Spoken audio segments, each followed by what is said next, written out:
அளவிட முடியாத பக்தியானது உண்டாகிவிட்டது அப்படிங்கிறதெல்லாம் அவரோட கருணை இருந்தால் மட்டுமே நடக்கும்.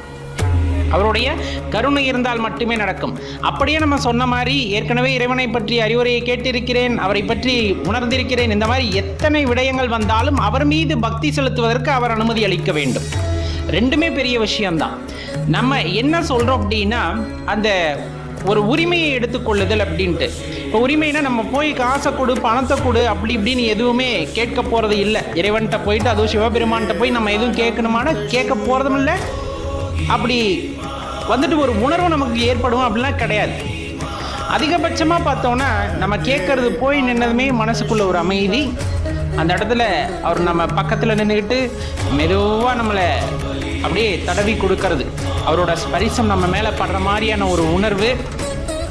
அந்த உணர்வு ஏற்படும் பொழுதே உடலெல்லாம் சிலிர்க்கும். என்னன்னே தெரியாத ஒரு உணர்வு.